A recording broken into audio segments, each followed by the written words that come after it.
Muy buenos días a todos, ¿cómo están? En nombre de SafeStar International les damos la bienvenida a este panel relacionado con seguridad basada en el comportamiento versus el desempeño humano. Como siempre tenemos invitados muy importantes de diferentes empresas con perspectivas de diferentes sectores económicos a este panel. Muchas gracias a las personas que se están conectando en este momento. Entonces, muy rápidamente, por favor, les pido, caballeros, que se presenten, nos digan a qué organización representan y el rol o el cargo que ostentan en la misma. Entonces, iniciemos con Jorge. Jorge, muy buenos días. Estás en mudo, Jorge. Muy buenos días a todos. Enrique Calderón, el responsable de la función de salud, seguridad y medio ambiente para Bocar. Muchísimas gracias, Enrique. Voy contigo, Jorge. Ahora sí. Jorge Saavedra, gerente de recursos humanos de CUR Mexicana. Gracias, Nelson. Muchísimas gracias. Y Paul, por favor, preséntate. Gracias. Paul Crowe, soy el director de desarrollo de negocios para LATAM. Muchísimas gracias. Muy bien, gracias. Entonces, mi nombre es Nelson Gutiérrez Bogotá. Para los que ya me conocen, soy parte del staff de consultores y soy el Master Trainer de SafeStar para América Latina. Y muchísimas gracias a todos los que se están conectando y ya están conectados en este panel. Entonces voy a hacer una breve introducción antes de empezar a formular las preguntas. La seguridad basada en el comportamiento tradicional no es nueva, ¿sí? Ya lleva un buen tiempo en la historia, lleva más de 25 años donde se han implementado en múltiples organizaciones, diferentes sectores económicos, con muy buenos resultados, y en otras organizaciones, pues lastimosamente no han tenido los resultados que se esperan. Pero algo que sí hemos encontrado en la historia es que estos programas, algunos que lo llaman programas de observación al trabajador, han acarreado unos beneficios bien interesantes en las organizaciones, no solo para disminuir los índices de frecuencia de incidentes, sino también colaboran muchísimo para generar una mejor cultura o una cultura fuerte, fundamentada en la prevención, teniendo el concepto básico de la seguridad en el comportamiento, que, como su nombre lo dice, un comportamiento o la conducta del ser humano es susceptible de ser observada. Y lo más importante de estos programas es que han brindado una participación profunda dentro de las organizaciones, no solo por parte del liderazgo, sino también para los trabajadores. Entonces, quisiera formular la primera pregunta. Esta se la va a formular en primera instancia a Enrique. La pregunta es, ¿qué beneficios ha acarreado la seguridad basada en el comportamiento tradicional a tu organización?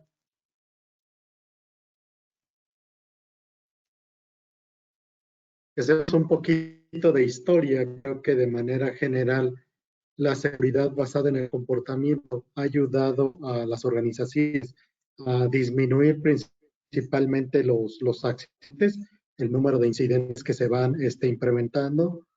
También ha ayudado a mejorar la productividad y la calidad en las organizaciones, y sin duda alguna ha ayudado mucho en la integración del equipo de trabajo en toda la organización. Es decir, con esta herramienta los colaboradores se sienten más parte de la organización y apoyan con sus ideas, apoyan con la implementación de las mismas en los resultados generales de la organización.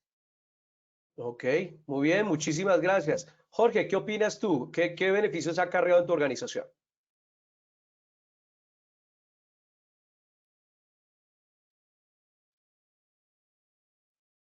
Perdón.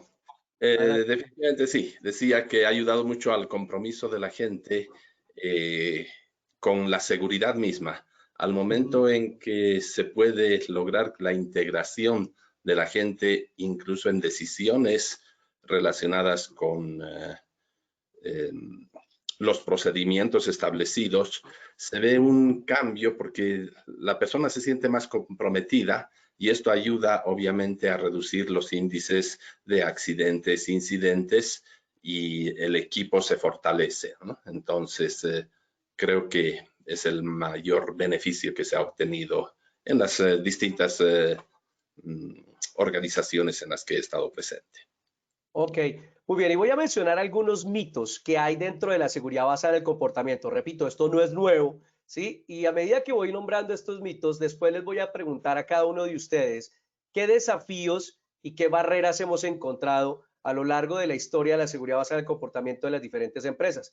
Y entonces le daré la palabra a Paul. Entonces voy a hablarle de esos 10 mitos que hemos encontrado de la seguridad basada en el comportamiento. El primero, que es única y exclusivamente sentido común.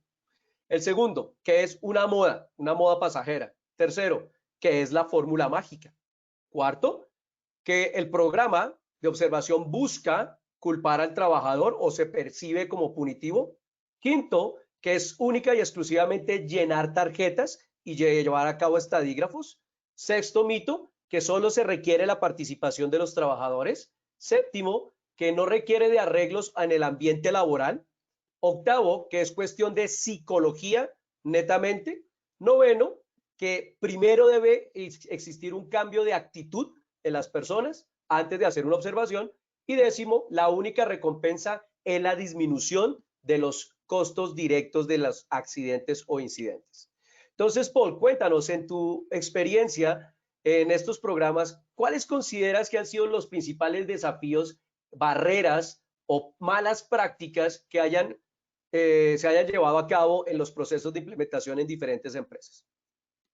Bien, gracias, Nelson.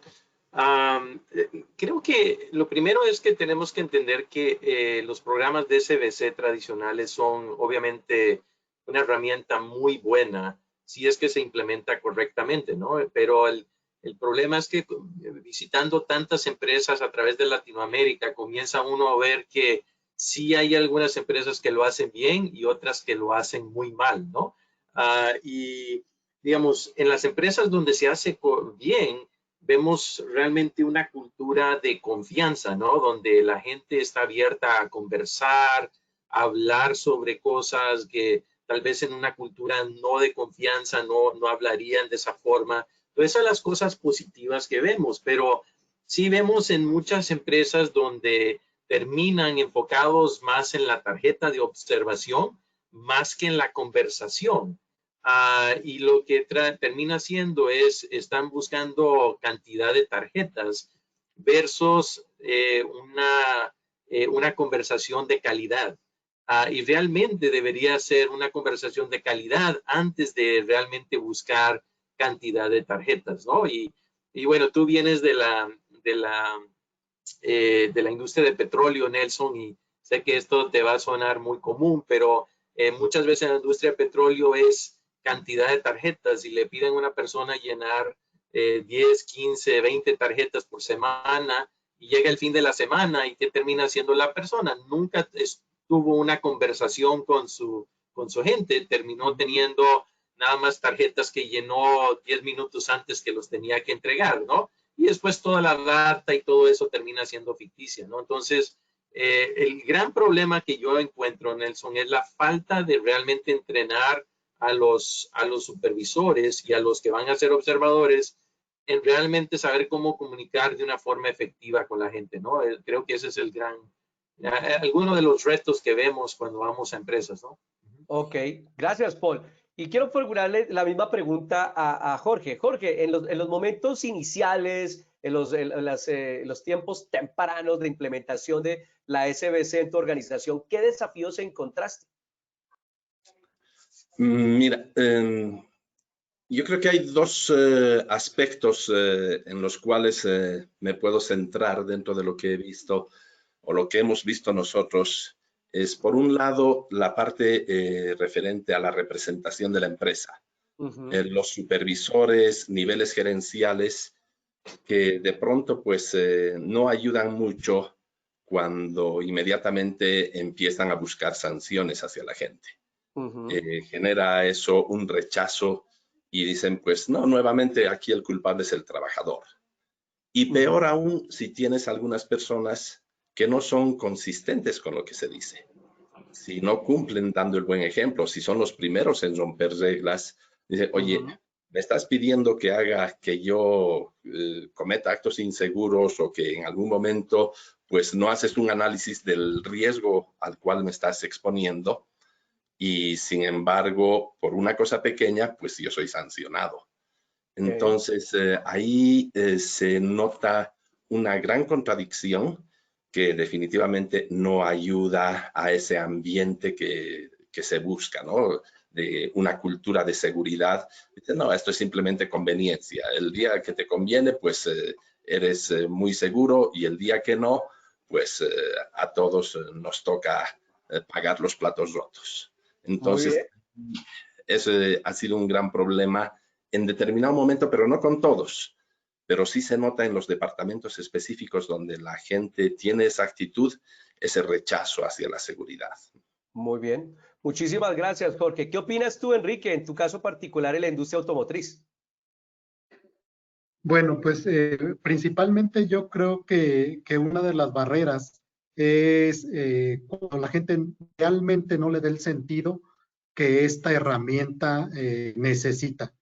Cuando nosotros lo hacemos únicamente por cumplir con el indicador, que decimos, ah, sabes que nos tocan 2 tarjetas por persona, y no en esta vida, pero en la vida pasada me ha tocado, antes de que sea la reunión mensual, ves a la gente ahí llenando sus tarjetitas rojas antes de entrar. Entonces, pues definitivamente, cuando nosotros no le damos la importancia como debe de ser, pues vamos a encontrar esos problemas. Otra de las cosas como muy importante que yo he encontrado es cuando lo utilizamos como una píldora, como una aspirina, ¿no? Es decir, si nos fue el indicador en algún punto en específico, en algún área de la organización, y entonces llegamos todo el equipo de HSE, llegamos toda la gente de producción, calidad de recursos humanos, y todos nos vamos enfocados exclusivamente a querer resolver el problema de la noche a la mañana utilizando una herramienta de seguridad basada en el comportamiento. ¿Y qué es lo primero que hacemos? La persona que está no usando de manera adecuada un trabajo en alturas, lo agarramos, lo ponemos de ejemplo a los demás, lo echamos fuera de la organización y decimos, esto es seguridad basada en el comportamiento. Y definitivamente es una de las peores prácticas que nosotros podemos utilizar, lo que es actuar de manera punitiva. Muy bien. Ok, yo viví esos mismos desafíos, como menciona Paul, años atrás, o sea, hace, ¿qué? Cuando inicié la industria del petróleo, ya 20 años atrás, que me encontrábamos con estas tarjeticas y demás. Y en aquel entonces tuve que volver a lo básico y encontré que hay unos principios básicos que sería bueno o interesante que todos los que están escuchándonos en este momento los tuvieran en cuenta. El primer principio básico es que primero estamos trabajando con adultos, ¿listo? Y los adultos ya nos creemos lo suficientemente seguros. Eso es un desafío interesante. Hay otra cosa que los adultos no nos gusta que nos observen. A ningún ser humano le gusta que lo observen. Hay otro principio básico. Si aparte de eso le están tomando fotos, ¿sí? Pues menos cómodo se va a quedar. Que eso es una de las cosas que yo me encontré en el pasado, que les tomaban fotos y todo de cómo estaban actuando o los grababan en video. Y otra cosa, pues al ser humano adulto tampoco le gusta que lo critiquen. Y mucho menos que lo critiquen o lo reprendan en frente de sus compañeros de trabajo. ¿No es así? Y si a eso le añadimos otro ingrediente, y es que a los seres humanos, uno, no nos gusta que nos digan qué es lo que tenemos que hacer y mucho menos el cómo lo tenemos que hacer. Ahora, también hay otro principio básico, y discúlpeme que sea un poco coloquial y llevarlos al plano de su zona de confort. Para aquellos que estamos casados, yo comparo los procedimientos de observación como los matrimonios, ¿sí? ¿A qué me refiero? Una cosa es lo que dices, otra cosa es cómo lo dices y el tonito como lo dices, ¿sí? Y es vital el tonito. Entonces, a veces en los procesos de observación no preparamos de manera adecuada a los observadores para hacer no solo el acto de observar, sino lo más importante, como lo mencionaba Paul, el abordar a la persona para encontrar la causa subyacente o que está detrás de su conducta, ya sea segura o de riesgo. En virtud de lo anterior, quisiera formularles esta pregunta y empiezo con Paul. ¿Por qué es tan importante preparar de manera idónea y de manera asertiva y muy bien estructurado a nuestros observadores para el proceso de SBC o de seguridad basada en el comportamiento? Nelson, yo diría que la razón principal es porque como seres humanos tendemos a ser muy negativos. Digamos, ¿qué es lo primero que buscamos, ya sea en nuestras casas, con los hijos o la esposa o con nuestros trabajadores? Es lo malo de lo que están haciendo. Y es muy difícil cambiar eso, no solamente en la vida de la familia, pero también en el trabajo. Entonces, lo primero que veo es que cuando no entrenamos bien a un observador, ya sea un supervisor o un líder, para que llegue y que busque lo positivo que la persona está haciendo y reforzar eso positivo, entonces no vamos a tener un buen programa de observación, porque siempre lo que hacemos, terminamos con un mazo pegándole a todo el mundo por la cabeza de lo malo y todas las, digamos, como dicen en Sudamérica, actos subestándares. Nos enfocamos en todo eso, y lo que deberíamos pensar es que realmente hay muchas cosas buenas que la gente está haciendo. Entonces tenemos que enfocarnos en eso también, porque si solo nos enfocamos en lo negativo y en corregir, obviamente la gente se va a fastidiar y lo va a ver como algo punitivo, ¿no? Versus algo que debe ser positivo. Muy bien, y qué bueno lo que mencionas eso, por la importancia de reforzar también lo positivo. Y entonces eso me lleva a preguntarle a Jorge, en tu experiencia, ¿por qué será tan importante reforzar también el trabajo seguro y no única y exclusivamente el trabajo de riesgo o el trabajo que estás haciendo fuera del estándar? ¿Qué opinas? Pues de esa manera promueves una buena respuesta, un ambiente donde la gente se sienta reconocida por el hecho de que, oye, pues sí, no solamente me ven lo malo, también me ven las cosas buenas. Entonces, cuando tienes observadores bien preparados, la gente sabe que también es necesario reconocer lo bueno y pueden mantenerse alineados. Necesitas tener una forma de trabajar con la gente en que todos sepan cuál es la forma de realizar las observaciones o ese proceso de observación y que no se desvíen. Hemos tenido casos en los que de pronto alguien incluso les pedía a los trabajadores, tienes que firmarme aquí esto, e inmediatamente genera una reacción negativa de la gente. Y me estás pidiendo que te firme un documento porque eso va a ir a mi expediente, eso va a estar en mi historial y demás. Y no queremos que la gente se sienta incómoda, queremos que la gente se sienta muy a gusto en ese momento, lo más a gusto posible dentro de todo lo que se pueda ver, observaciones, felicitaciones y demás. Pero en el momento en que le pides, fírmame un documento que quede como respaldo de que te he encontrado haciendo algo malo, ya generamos una barrera completamente imposible de romper en ese momento con la gente, todos bloqueados, ¿no? Muy bien. Y yo que conozco a Enrique de tiempo atrás, sé que él es un convencido de preparar muy bien a las personas en competencias de seguridad diversas. Entonces, ¿qué opinas, Enrique? ¿Cómo lograr que realmente nuestros observadores sean muy bien preparados e idóneos para la labor de observar la conducta de otro ser humano y abordarlo para encontrar y ayudarle a esa persona a no cometer esos errores en el futuro? Bueno, primero tenemos que enseñar a las personas a observar, porque todos vemos cosas completamente diferentes. Si ahorita hiciéramos un ejercicio y pusiésemos una figura cualquiera, los cuatro veríamos cosas diferentes.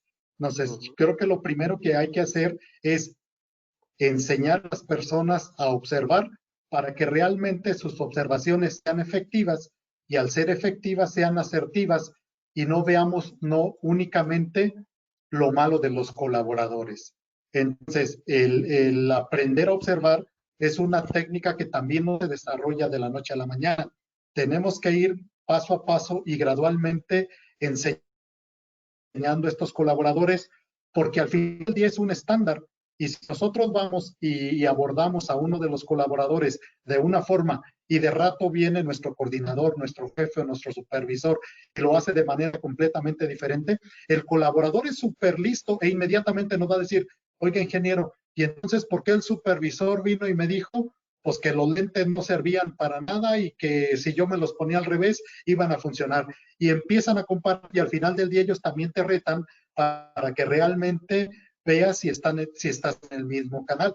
Entonces, la seguridad basada en el comportamiento es una herramienta que nosotros debemos de estandarizar también en todos los colaboradores y cada uno de nuestros embajadores tiene que tener el mismo objetivo y tiene que tener la misma técnica para que al final del día podamos tener mejores resultados. Muy bien. Entonces podemos concluir que es de vital importancia formar a las personas de manera adecuada. Y algo que sí espero que estén escuchando todas las personas que están participando a este panel, repito, es de vital importancia que nuestros observadores adquieran esa habilidad de cómo observar y cómo abordar a las personas y reforzar tanto la parte positiva y, si lo hubiera, hacer una corrección positiva si se está comportando fuera del estándar. Porque lastimosamente a veces encontramos que las personas que están llevando a cabo estos procesos no tienen las competencias requeridas para que esto sea una experiencia agradable dentro de la cultura y no todo lo contrario, que las personas perciban que es punitivo o que nos están observando o que simplemente están llenando tarjetas. Y quiero poner un ejemplo en mi vida profesional muy bonito que viví cuando realmente tenemos buenos observadores. Y esto me sucedió en Perú. Sí, estaba llevando a cabo un proceso de capacitación del programa de observación en una empresa logística muy importante allá. Y nos fuimos a los cuartos fríos, donde las personas estaban haciendo la faena interesante de preparar los mariscos, los calamares y todo esto para la exportación. Y obviamente nosotros dentro del cuarto frío fuimos a hacer una observación. Y recuerdo que el participante que estaba conmigo, yo estaba ahí en la labor de mentoría, empezó felicitando a la señora, ¿sí? Le dijo, oh, ¿cómo es? Le felicito, usted, de verdad que me pongo en sus zapatos, señora, y este trabajo no es nada fácil, y mucho menos en estas condiciones en el cuarto frío. Y gracias por su tiempo, termina su observación diciéndole gracias por su tiempo, la verdad que la felicito, usted está haciendo un trabajo muy importante aquí y usted es un ser humano valioso para la organización. Esto lo hice con un gerente. Y la señora se puso a llorar. Y nosotros pusimos un poco nerviosos y dijimos, uy, ¿qué pasó? ¿Qué le dijimos mal? Pues resulta que la señora se puso a llorar porque dijo, en todos los años que yo llevaba en esta empresa, nadie me había felicitado por mi trabajo. Y para ese gerente y para mí fue bastante impactante. Imagínense que llevara 6, 7, 8 años, no recuerdo qué tiempo llevaba en la organización, pero que la señora nadie nunca la había felicitado por su buen desempeño. Entonces, esto es una de esas bondades que traen estos programas que quizás no se miden desde la métrica tradicional, pero que construyen ese adhesivo emocional muy importante para la cultura. Y cuando hacemos muy bien un abordaje, cuando somos empáticos, pues estamos realmente logrando el objetivo, ¿ok? Porque cuando le pedimos permiso a una persona para dejarse observar y luego tenemos esta conversación desde el punto de vista del enfoque tradicional de la seguridad sumado a la parte humana, pues va a arrojar unos resultados bien interesantes, repito, para la moral de los empleados, que no se mide tan fácilmente. Entonces, esto me lleva a hacer otra pregunta. ¿Listo? Si complementáramos la seguridad tradicional, basada en el comportamiento tradicional, con herramientas de mejora en el desempeño humano o trabajar en el error humano y técnicas de reducción de esos errores, ¿qué beneficios acarrearía sumar lo mejor de esos dos mundos? Y esa pregunta se la hago inicialmente a Paul. Bueno, Nelson, una de las cosas que yo he notado es que lo que ayuda mucho eso de trabajar en la parte de concientizar a la gente, en la parte de desempeño, perdón, creo que lo que ayuda bastante es en la parte de preparar a la persona más, ¿no? Donde antes a veces llegamos ni preparamos a la organización, que he visto donde comienzan a hacer observaciones y el trabajador ni tiene idea por qué vienen a observarlo. Digamos, una buena práctica es preparar a la organización para que sepan por qué se va a estar haciendo esto, la importancia, para que la gente esté preparada y no lo ve como algo punitivo, ¿no? Y esto de trabajar programas más de desempeño, de preparar a la persona, seguridad personal, ayuda a que la persona esté mucho más abierta a la observación, porque ahora entiende mucho mejor la importancia de esa observación y el por qué, ¿no? Donde uno está trabajando más la parte interna de la persona, la otra es una persona que lo está ayudando a ver cosas que tal vez no puede ver en su propia vida, ¿no? Ok. Muchas gracias, Paul. Y voy a hacer un rápido paréntesis. Quiero agradecer ya vamos por 100 personas que están observando este panel. Muchísimas gracias por su participación. Tenemos personas de diferentes países de Latinoamérica. Por favor, sus preguntas son valiosas para nosotros. No dude en colocarlas aquí en la plataforma para que podamos respondérselas en los próximos minutos. Entonces, antes de formular la pregunta abierta, tanto para Enrique como para Jorge, quiero recordarles rápidamente cuáles son básicamente los 5 pasos que debe tener un muy buen proceso de observación y retroalimentación positiva. El primero de ellos es planificar la observación. Como lo menciona Paul, es de vital importancia, y perdón que sea tan enfático en ello, que la organización esté preparada, que los colaboradores, los líderes, los supervisores sepan el por qué, el para qué, el cómo y los beneficios que acarrea implementar un programa de observación o de seguridad basada en el comportamiento tradicional. Acto seguido, ¿cuál va a ser? Una vez preparado el observador, ya tiene delimitado cuál va a ser el área donde va a llevar a cabo la observación.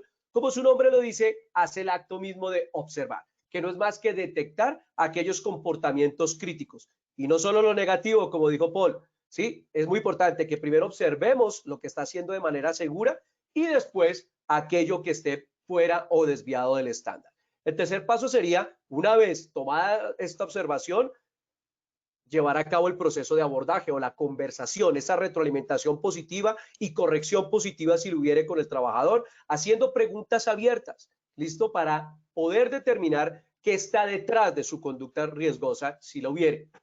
Paso número 4. Una vez que hemos hecho el acuerdo con la persona, la hemos ayudado para que no cometa ese error en el futuro, ahí sí nosotros llevamos la etapa de registro y seguimiento, que no es más que colocar lo que encontramos en la conversación, volcarlo en la tarjeta de comportamientos críticos o tarjeta de observación, dependiendo de cada una de las categorías y subcategorías que están insertas en dicha tarjeta.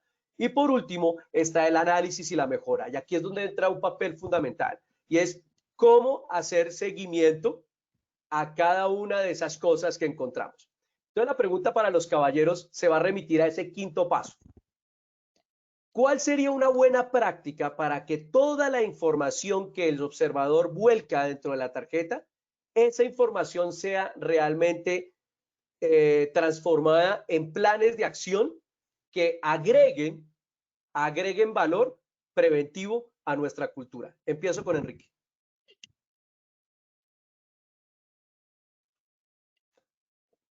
Enrique. Bueno, creo que lo primero que nosotros debemos de hacer es, acá en México decimos que las escaleras se barren de arriba hacia abajo. Es decir, si nosotros involucramos al staff, al alto nivel gerencial, y hacemos kick-off de lanzamiento de cada uno de los programas y hacemos un ejercicio con los mismos, con el mismo grupo de staff y los enseñamos a recorrer el piso, a hacer observaciones y con ello demostramos el compromiso de la alta dirección, vamos a aperturar al resto de los colaboradores en los diferentes niveles a que realmente no va a ser moda de un rato el programa que nosotros estamos lanzando, sino que realmente va a ser una herramienta que como tal nos va a ayudar a mejorar el desempeño de la organización. Como bien dices, tenemos que seguir todos los pasos que nos marcan los ciclos, dependiendo del autor que nosotros o del programa que nosotros hayamos elegido que llevemos. Entonces, aplicar correctamente cada uno de esos pasos de los ciclos, y porque al final del día, pues bueno, no hay nada mejor que pregonar con el ejemplo. Y de esta forma nosotros en la organización vamos a tener mejores resultados. De lo contrario, si nosotros desde un principio no involucramos a todos los niveles de la organización, pues es un programa que va a estar destinado a no rendir los frutos para lo cual fue desarrollado. Muy bien, Enrique. Y quiero preguntarle esto a Jorge. Es una pregunta que nos formula Leonor Quiñones. Dice, ¿no se debe preparar o entrenar a toda la supervisión para ser observadores? ¿Debe ser un equipo de personas especial? ¿Cómo puedes responder a ello, Jorge, en tu experiencia? Tienen que ser todos, porque toda la supervisión tiene que estar alineada y tiene que tener la posibilidad de ser parte del mismo programa, porque si solamente tienes a un grupo específico de seguridad involucrado, parece que a los demás no les importa. Entonces tiene que ir desde la cabeza, desde la gerencia, que estén todos capacitados e involucrados en estos procesos de observación para que la gente se sienta conforme porque mi jefe está viendo lo que hago bien y también está interesado por mi seguridad en darme retroalimentación respecto a lo que ha encontrado durante un proceso de observación. Y finalmente, pues tiene que haber resultados. tiene que haber acción. Porque si durante un proceso de observación en el que estoy con mi supervisor, con mi jefe, resulta que salen 3 o 4 cosas, las que quieras, en las que yo, trabajador, estoy dando mi punto de vista, estoy diciendo aquí hay algo que no funciona bien, aquí hay un riesgo que permanentemente está en el ambiente de trabajo, y al final resulta que no se hizo nada, entonces, en una palabra, eso el trabajador lo ve como una hipocresía. Aquí la gente está viniendo, lo que decía en algún momento, si no me equivoco, Paul, simplemente a completar tarjetas, a llenar los números. Oye, cada supervisor tiene que hacer 2 observaciones por semana y, oye, no, tiene que haber un resultado que sea de beneficio para la gente, para que ellos se sientan satisfechos y que haya un resultado positivo finalmente, ¿no? En poder eliminar los riesgos que existan en el ambiente. Muy bien, Jorge. Acabas de mencionar una de las cosas que más problemas tienen las organizaciones cuando implementan un programa de este tipo. Y es que empieza la frustración y la falta de credibilidad en este tipo de programas, cuando no se hace nada al respecto. Y algo que yo encontré, y esta es una estadística muy personal cuando fui usuario de estos programas, es que también hay otro mito, y es que toda tarjeta de observación, por ende, genera un plan de acción. Y no. Cuando esto lo hacemos bien, muchos son conductas que la misma persona puede mejorar él mismo o con ayuda de su supervisor inmediato y que no requiere recursos grandes para llevar a cabo el cambio, ¿sí? Cuando yo trabajé en la industria del petróleo, a lo sumo el 30% de las observaciones, cuando las empezamos a hacer bien, generaban realmente un plan de acción. Y de ese 30% en promedio, por ahí un 10 máximo generaban un estudio de factibilidad económica para hacer un cambio en una herramienta, un proceso, un equipo, quizás un cambio en el procedimiento. Repito, cuando ya evolucionamos y hacíamos muy bien las observaciones. Entonces, también ese es otro mito de que cada tarjeta de observación genera un plan de acción y no necesariamente. Los cambios pueden ser ahí mismo. Por ejemplo, si lo que observamos es que la persona tiene un mal hábito, ¿listo? No hay necesidad de hacer un plan de acción para ayudarle a la persona a mejorar un hábito. No sé si les cobre sentido lo que les estoy diciendo.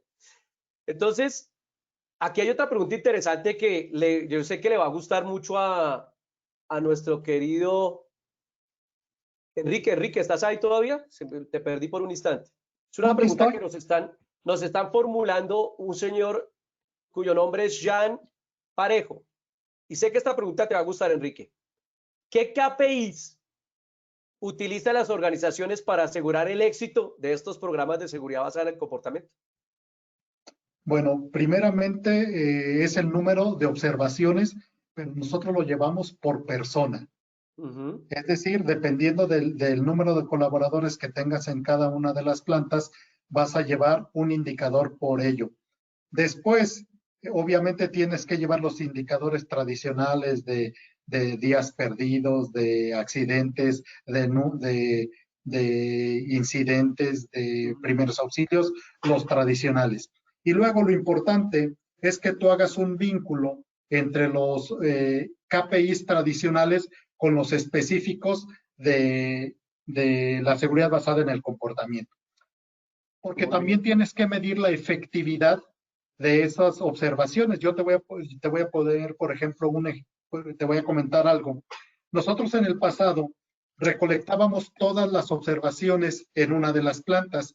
De esas plantas nosotros sacábamos un indicador, un Pareto, es decir, en este mes, ¿cuál de las observaciones sacó del 1 hasta el N el lugar de importancia? Y actuábamos sobre las 3 primeras, es decir, si en este mes nosotros identificamos que el comportamiento era la no aplicación de procedimientos seguros, entonces inmediatamente reforzábamos esa conducta por medio de pláticas en el piso y con cada uno de los colaboradores que teníamos certificados para desarrollar esos trabajos de alto riesgo, y llevábamos un indicador. Ese indicador lo comparábamos a través de cada uno de los trimestres para ver si realmente las observaciones de este programa estaban surtiendo efecto o no. Cuando tú solo pones un número de observaciones, por ejemplo, en cada uno de los sitios y dices, bueno, ¿sabes qué? Vamos a hacer 500 observaciones por mes. Pues si tienes colaboradores que son 500, pues les va a tocar una observación o a cada supervisor le van a tocar 10. Pero si tienes una planta donde son solo 200, ahí se duplica el número de observaciones. Por eso para nosotros es de vital importancia tener el indicador, pero por número de personas que tenemos en cada una de las plantas y atendiendo ese Pareto que te decía, adicional a los indicadores tradicionales. Muy bien, perfecto. En tu caso particular, Jorge. Pues está muy ligado también al tema de entrenamiento, además de todo lo que mencionaba Enrique, que es el tema del el desempeño en seguridad y los indicadores del liderazgo en cuanto a cumplimiento de observaciones, de inspecciones planificadas, etcétera. El entrenamiento es algo vital. Tiene que estar acompañado de todo este proceso de enseñar a la gente acerca de lo que se necesita hacer, lo que se busca, explicar cualquier cambio que existe, y para ello el tener gerencias que estén comprometidas con cumplir el entrenamiento que está dando la empresa al 100% de su gente es algo que va a ayudar a sacar un programa de seguridad basada en el comportamiento de mejor manera. Porque si es que tienes solamente, y tenemos el caso en las empresas en las que he estado, oye, hay gente muy comprometida con los procesos de entrenamiento, inmediatamente te envían gente y se nota ese interés. Pero hay otros que, pues, oye, les cuesta dejar un poco, no, es que me voy a quedar con poca gente para cumplir esta tarea que tengo y no hay un esfuerzo siquiera. Entonces la gente tampoco se siente comprometida cuando no hay ese respaldo de parte de la gerencia, y en el tema de entrenamiento puedes tener un indicador de cuánto interés hay desde la cabeza hasta la participación de las personas en poder ser parte del programa de seguridad. Muy bien. Entonces, ¿qué podemos abstraer de esta pregunta que nos formulan y las respuestas que nos han brindado nuestros panelistas? Los procesos de seguridad basada en el comportamiento, para poderlos medir de una manera eficiente, más que los números o un indicador reactivo, será un indicador proactivo o un leading indicator de cómo estamos, tanto la gerencia, los supervisores y demás, están comprometidos, la calidad de las observaciones, la calidad de la información que se está albergando en las tarjetas, cómo se están analizando los metadatos para que estos metadatos generen tomas de decisiones acertadas, donde podemos generar cambios en el proceso, cambios en un procedimiento, cambios en el layout, etcétera, etcétera, etcétera. Entonces son más de calidad más que de cantidad, y eso es importante que lo tengan en cuenta nuestros participantes. Esta pregunta se la va a formular a Paul. La formula el señor, valga la redundancia, el señor Javier Velasco Solano. Dice, ustedes nos explicaron los pasos para realizar el proceso de observación. ¿Cuáles serían los pasos recomendados para una implementación de SBC en una organización? ¿Cómo se desarrollaría esto en una empresa? Ok, Nelson. Bueno, lo primero sería encontrar una metodología que vas a poder usar que es efectiva y probada, ¿no? Porque muchas personas lo que hacen es simplemente encuentran una tarjeta que alguien compartió con ellos y se la dan a los supervisores y le dicen, bueno, vea a ver cómo puedes llenar la tarjeta, ¿no? Y no le enseñan bien. Entonces, tener bien definido cómo vas a capacitar, qué metodología, ya sea algo interno de la empresa, algo externo, y de ahí enfocarte muy bien a que sea bien hecho los entrenamientos, ¿no? Preparar la organización, asegurar que los líderes entienden la importancia de esta iniciativa, que ellos se van a tener que involucrar, van a tener que salir también como directores, gerentes, hacer observaciones, tal vez no tantas como un supervisor, ya que el supervisor está ahí constantemente con ellos, pero sí tienen que ver a los líderes ahí, ¿no? Entonces, preparar bien a los líderes para que entiendan la importancia, y también, como ya hablamos, de preparar a la organización, explicarles por qué estamos haciendo esto, cómo se va a hacer, digamos que no va a ser punitivo, va a ser unas conversaciones para ayudarlos. Entonces, eso serían algunas de las cosas básicas, creo que deberían hacer, ¿no? Ok, perfecto, Paul. Aquí hay otra pregunta que formula Carlo Meneses. Dice, ¿Cómo se asegura la calidad de las interacciones que se realizan? ¿Cómo nos aseguramos que la intervención con las otras personas se hace de forma correcta y no generar un impacto negativo? ¿Quién de los dos quiere iniciar o quién de los tres quiere iniciar respondiendo? Vamos, Enrique, te escuchamos. Lo más importante es obtener la retroalimentación de los mismos colaboradores. Es decir, ok, tú lanzas tu programa de seguridad basada en el comportamiento y tienes que ir auditando, por llamarlo de alguna forma, ese programa. Es decir, ahí un súper papel importante que ayuda a las organizaciones es el aspecto psicológico. O sea, lanzas tu campaña, pueden ir tus supervisores, puede ir la gente de seguridad y posteriormente el psicólogo va y le dice, oye, ¿y cómo te sentiste en la entrevista? Oye, y una de las preguntas que te hizo la persona de seguridad te impactó de manera negativa, te dejó marcado, creó algún rencorcillo por ahí con el cual después se lo quieras cobrar, o realmente te sentiste cómodo durante todo esto. Y de esa forma tú vas reforzando el ciclo y lo vas cerrando, porque al final del día cada uno de nosotros tenemos nuestra propia particularidad para hacer seguridad basada en el comportamiento. Y cada una de las personas receptivas también tiene su propia personalidad. Entonces, imagínate, por ejemplo, acá en México, si pones dos personas del norte que normalmente hablan fuerte y están así medias agresivas, pues van a terminar ahí no de una manera adecuada y entonces regresamos un poquito al entrenamiento que tienes que hacer de tu gente. O sea, tu gente que va a hacer observación tiene que lidiar con el diferente grupo de personas al cual se va a enfrentar y cierras tu ciclo preguntando cómo se sintieron las personas. Es lo que normalmente implementamos. Muy bien. ¿Algo que agregar, Jorge? Pues no, creo que Enrique describió todo muy bien. La verdad que no tengo algo especial, ya sería redundar sobre lo que dijo Enrique. Muy bien. Ahora, algo interesante, no sé si Paul quieras agregar algo más. Adelante, Nelson. Muy bien. Algo que hemos encontrado y es interesante y quiero poner sobre la mesa aquí en este panel a lo largo de los años es que cuando la seguridad basada en el comportamiento tradicional, la que la mayoría de personas conocemos, se suma a un programa de concientización o herramientas avanzadas en el autocuidado, hemos encontrado que es como dos caras de una misma moneda. La voy a explicar de la siguiente manera.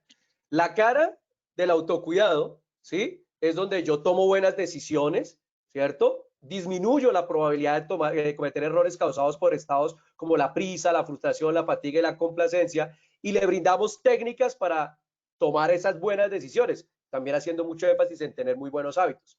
Pero como no somos perfectos, si yo cometo un error, viene la otra cara de la moneda, otra persona, un observador, ya sea supervisor, líder o compañero de trabajo, observa mi error bajo un ambiente de camaradería y respeto, me aborda. Entre los dos encontramos la causa subyacente detrás de mi conducta riesgosa, hacemos un acuerdo y repito, es una situación muy cómoda para ambos, donde propendemos por la integridad física no solo de la persona observada, sino de los compañeros de trabajo. Entonces hemos encontrado que son dos caras de una misma moneda que se complementan muy bien. Entonces, para Paul, inicio con la pregunta, ¿cómo podemos lograr sacar el máximo de provecho en estos programas de seguridad basada en el comportamiento tradicional sumado a programas de concientización para mejorar nuestra cultura?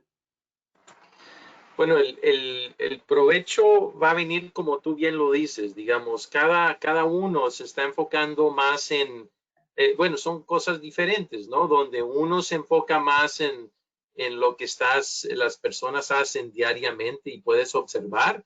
El otro se enfoca un poquito más en las cosas internas que no puedes observar. Tú hablabas de cosas como la frustración, el cansancio, son cosas que a veces no siempre podemos ver. Y los programas de observaciones se enfocan mucho en lo que se puede ver. Entonces, adicionar a eso cosas que también no podemos ver. Digamos, dentro de la conversación que estás teniendo, podrías preguntar a la persona, oye, en este momento, ¿cómo te sientes del 1 al 10 en frustración? Y entonces te podría decir, bueno, me siento en un 8. Y en fatiga, ¿cómo te sientes? Podría decir un 2.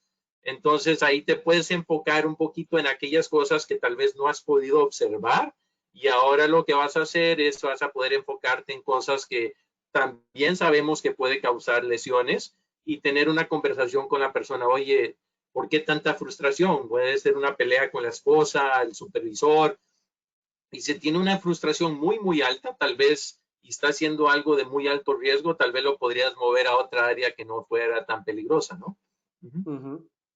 Ok, perfecto. Muchísimas gracias, Paul. ¿Algo que agregar, Enrique y Jorge, antes de formularle la otra pregunta? Bueno, yo creo que siempre algo que nos va a ayudar muchísimo es ponernos en los zapatos de los demás y utilizar el tono adecuado de voz que nosotros debemos de usar.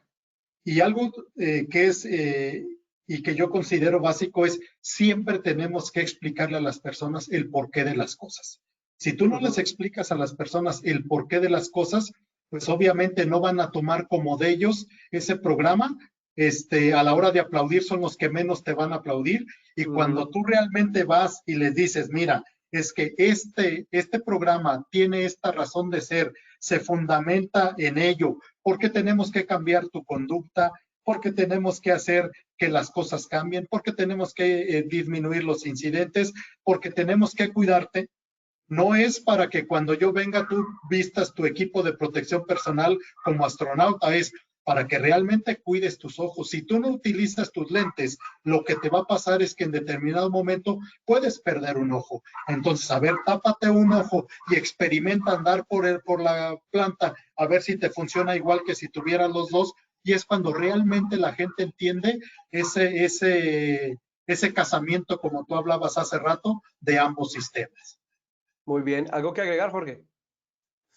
Sí, es tan difícil poder tener a un supervisor de seguridad, bueno, no tan difícil, es imposible tener a un supervisor de seguridad todo el tiempo al lado de una persona, al lado de cada uno de los colaboradores que tenemos en la empresa. Entonces, una manera en que se ayuda a concientizar para que la persona por sí misma pueda responder de la manera que uno espera, pues es comunicando oportunamente la forma en que esperas que trabaje. Y algo que normalmente hacemos es introducir los temas de seguridad y lo que esperamos dentro del proceso de evaluación de desempeño. Cuando desde un principio, al inicio del año, tú le dices, estos son tus objetivos, pero no solamente de producción, tienes objetivos de seguridad, en resultados de seguridad, en indicadores de liderazgo, de desempeño relacionados con la seguridad, y que te los voy a ir calificando, midiendo a lo largo del año, entonces también obtienes una respuesta de parte de las personas para que estén enfocadas a lo largo de todo el periodo de tiempo que corresponda hasta que le haga su primera evaluación, y sabes que hay un objetivo que tiene que cumplir y la persona sabe que en base a eso también va a ser medida. Muy bien, muchas gracias. Y hay dos preguntas interesantes y que antes de que se termine el panel, voy a poner sobre la mesa. Y hay una que me está sonando mucho que formula Leonor Quiñones. Dice, ¿puede dar ejemplos de cómo les dan seguimiento puntual a cada causa subyacente encontrada? Entonces voy a empezar a responderle a Leonor porque es una pregunta bien interesante. Hay diversas causas subyacentes que uno puede abstraer luego de una conversación. Voy a poner 3 ejemplos muy rápido. Digamos que conversando con la persona, Leonor, encontramos que no se está colocando el elemento de protección personal porque tiene fatiga. Y esa es la causa subyacente, tiene fatiga. Entonces tendríamos que ir un poquito más atrás, preguntarle si hace pausas activas, si es que la temperatura del ambiente no es la adecuada y le genera esa fatiga, ¿sí? Y dependiendo de lo que sigamos preguntando, después de terminada esa conversación y esa observación, tendríamos que hablar con su supervisor y con los líderes de esa área para determinar cómo poder disminuir esa fatiga en la persona durante la jornada. ¿Será con más pausas activas? ¿Será con hidratación? ¿Será con ventilación mecánica? Etcétera, etcétera, etcétera. Y dependiendo de eso, tendríamos que construir un plan de acción específico para esa problemática. Ese es el ejemplo número 1. Pero digamos que de la conversación, Leonor, encontramos que la persona ignora que hay un procedimiento para llevar a cabo esa actividad. Entonces, hasta ahí llega la conversación con la persona, pero yo no me quedo ahí. ¿Sí? Como buen observador le preguntaría al supervisor y al departamento de seguridad y de la persona encargada del sistema de gestión si realmente hay o no hay un procedimiento. Si no hay un procedimiento, pues obviamente tendríamos que hacer un equipo multidisciplinario, porque la causa subyacente es que no hay un estándar. Tendríamos que en ese equipo multidisciplinario generar ese estándar para que la persona pueda ceñirse a esos pasos específicos del estándar. Tercer ejemplo, digamos que la persona, luego de todas las preguntas que le hemos hecho, la causa subyacente es que lleva 4 meses pidiendo una herramienta y nada que se la han comprado y entregado. Entonces, luego de la observación con esa persona, tendríamos que ir con el supervisor, tendríamos que ir con el jefe de esa área y determinar cuál es la causa subyacente por la cual no le han entregado a la persona durante 4 meses la herramienta que él necesita. Ya le está generando frustración, ya está perdiendo credibilidad en el sistema. Entonces ya habría un problema más sistémico donde tendríamos que abordarlo de una manera diferente. Entonces, es dependiendo, Leonor, lo que uno se encuentre como causa subyacente, determinaríamos cuáles pueden ser los siguientes pasos o actividades requeridas para dar respuesta al clamor de ese colaborador. Pero eso sí, hay que darle respuesta muy rápidamente. Y la otra pregunta, cualquiera de ustedes me puede ayudar a responderla. Esta está bien interesante, muy técnica. Dice, ¿pueden, por favor, darme mayor claridad de cómo, desde el ciclo muy Deming, planear, hacer, verificar y actuar, ciclo de Deming, desde el punto del ciclo de PHBA, serían de manera general los pasos para implementar un programa SBC? ¿Quién de ustedes quiere empezar, caballeros? No se peleen. Vamos, Jorge. Bien, pues Hablemos del P, planear. sí, al igual que la mayor parte de las actividades que tenemos en la industria minera, pues la seguridad es completamente dinámica. De pronto te encuentras con que algo que hace unos meses era factible o que creías que era lo mejor, pues cambió. O sea, entonces, un plan de mejora continua en el cual tú tengas la posibilidad de planificar, de actuar, de evaluar si lo que estás haciendo es lo apropiado y poder posteriormente cambiar y volver a probar con una nueva forma de trabajar, pues es lo habitual. O sea, la seguridad es dinámica. Lo que hace años se daba por sentado que era lo mejor, hoy en día no necesariamente en temas de salud, en temas de seguridad, etcétera. Entonces, sí es un proceso de mejora continua que necesitamos nosotros aplicar en todo lo que corresponde a la seguridad. Y quisiera complementar algo, Jorge. Me imagino que lo que está buscando Javier es determinar cómo realmente implementar dentro del sistema de gestión un programa de observación. Entonces, si hablamos de planear, ya lo hemos hablado recurrentemente durante estos minutos, es de vital importancia planificar y hacerle saber a todos los miembros de la organización el por qué, el para qué y el cómo de la implementación de un programa. Cuando hablamos de planificación, yo te recomendaría, Javier, que hables con la alta gerencia de tu organización si realmente quieren un programa como este y están dispuestos a invertir diferentes tipos de recursos, porque no es solo el dinero, sí se necesita también el tiempo de las personas, la capacitación, entre otros, para llevarlo a cabo. Planificación también, debe haber un órgano rector o un órgano champion o el que sea el timonel de este proyecto. Muchos de los errores que hemos encontrado con Paul a lo largo de los 20 años que llevamos conociéndonos él y yo, nos hemos dado cuenta que ni siquiera hay un ente formado en la organización que sea el que haga la planificación expedita y la medición de la efectividad del programa. Nosotros lo llamamos comité de implementación y seguimiento. Entonces, esto es muy importante dentro de la P, de la planificación.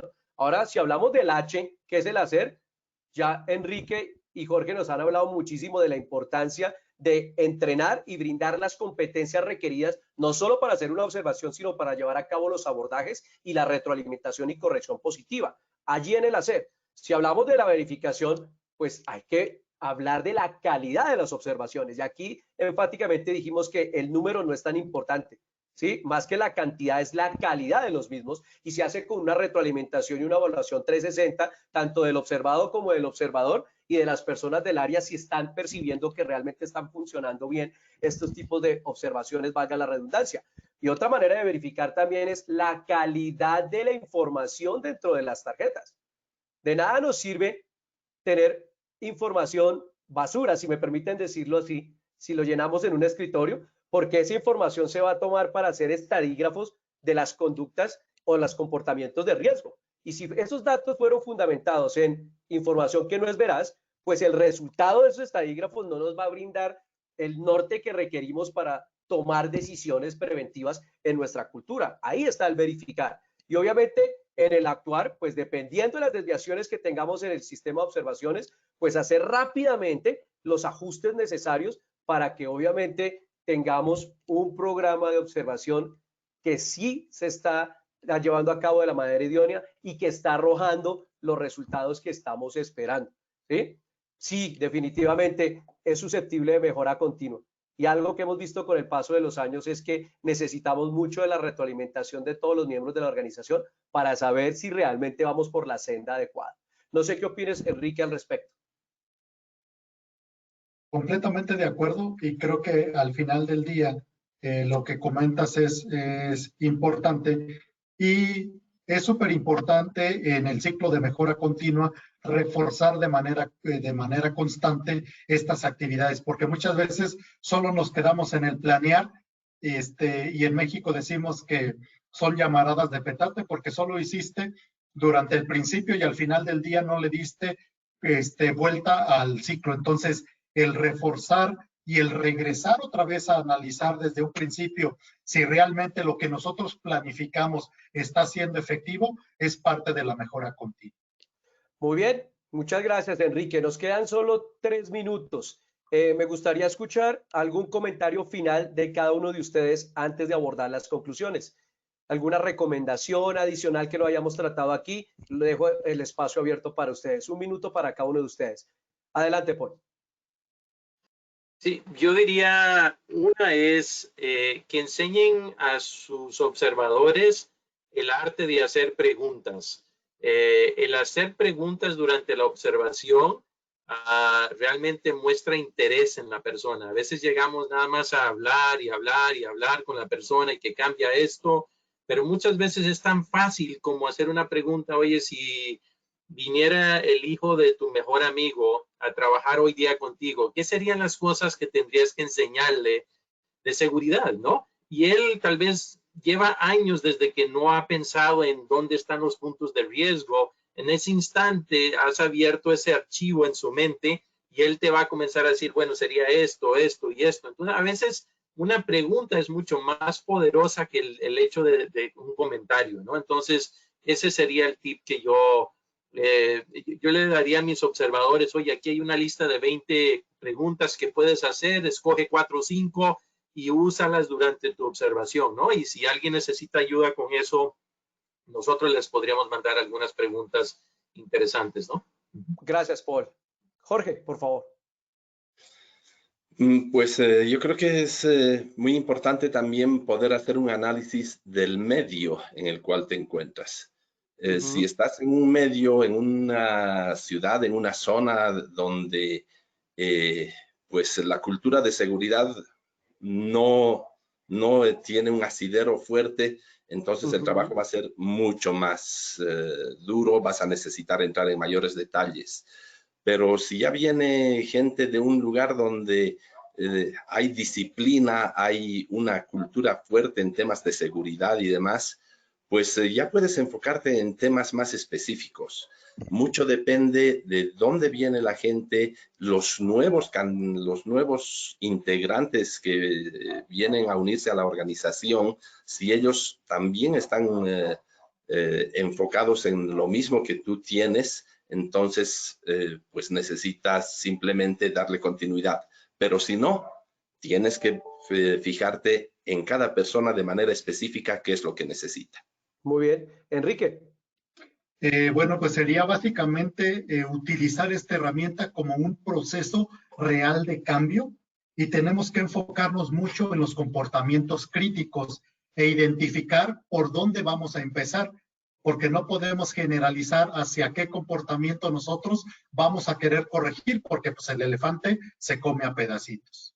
Ok, muy bien. Entonces, a manera de conclusión, cuando realmente llevamos a cabo una implementación idónea, bien estructurada de un proceso de seguridad basado en el comportamiento, vamos a tener múltiples beneficios: la mejora en la participación, reducción obviamente de los indicadores reactivos de seguridad, higiene y ambiente, reducción en costos, ¿sí?, no solo de las lesiones, sino de pérdidas de propiedad, planta o equipo, mejoras en el orden y la limpieza o el housekeeping, aumento de la retroalimentación de comportamientos seguros, así como comportamientos de riesgo, mejora mucho la comunicación entre las personas, más y mejores sugerencias y optimización de procesos, la reducción de condiciones inseguras, así como de actos inseguros, y obviamente va a ayudar a las personas a tener los peligros en la mente y en la vista en todo momento. Si a esto le sumamos el hecho de disminuir errores humanos, trabajar en el desempeño de las personas, pues vamos a tener de manera holística una serie de beneficios en los diferentes departamentos o áreas de la empresa. Pero, repito, si lo hacemos bien, esto es un proceso estructurado, no es la píldora mágica, requiere una serie de pasos sistemáticos para lograrlo y obviamente la organización debe volcar una serie de recursos de todo tipo para que estos programas se inserten, no solo en el ADN de la organización, sino en el ADN de las personas, porque cada ser humano es un mundo diferente. Entonces necesitamos que las personas orienten su manera de comportarse de manera segura dentro de una organización, pero esto debe estar conectado con el adhesivo emocional para que la seguridad sea realmente un valor que no se negocia. Y si cometemos un error, pues estemos abiertos a recibir la retroalimentación de un compañero o supervisor para lograr, repito, los beneficios que acarrea un programa SBC. Muchísimas gracias a todos los que han participado. Me he pasado un par de minutos. Gracias por sus preguntas. Aquellas que no hayan sido respondidas, les vamos a mandar un correo electrónico para responderlas. Muy amables a nuestros panelistas de lujo. Gracias, Paul. Gracias, Enrique. Gracias, Jorge. Muy amables y nos veremos en una próxima oportunidad. Muchísimas gracias y que tengan un excelente día. Gracias. Adiós.